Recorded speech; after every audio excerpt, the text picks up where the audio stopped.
Vous êtes chez en allongé. Ouais, ça va, c'est pas été compliqué. Non, ça se fait bien. Hein. Ouais. Franchement, ça se fait bien. Il y a la notice, mais en fait, on met juste la ceinture dedans. Ouais. Et puis ensuite, on triple devant derrière. Et...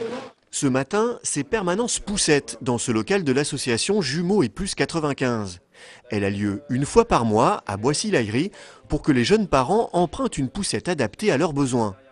Ce prêt a pu se mettre en place grâce à une subvention de la Caisse d'allocation familiale et aux bénévoles qui viennent des 4 coins du Val d'Oise. Un système de récupération qui présente de nombreux avantages.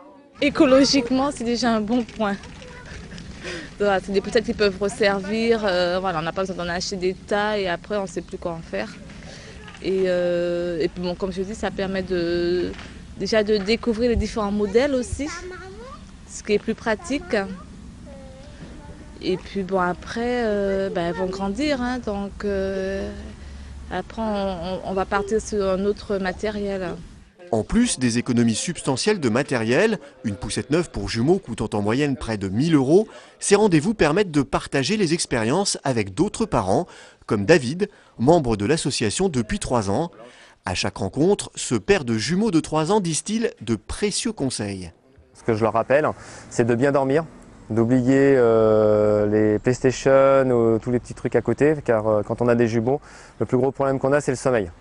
On s'occupe de ses enfants toute la journée, on a travaillé toute la journée et ensuite le soir on a envie de faire autre chose, mais autre chose c'est aller se coucher.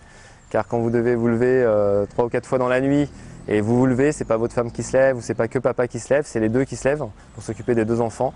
Le sommeil c'est ce que vous perdez le plus dans les premiers mois, c'est ce qui est le plus difficile. Et pas de sommeil, après on devient irritable et c'est pas l'idéal.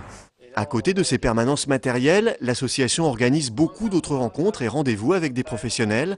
Au niveau national, Jumeaux et Plus se bat pour obtenir un congé plus long pour les pères de jumeaux ou plus.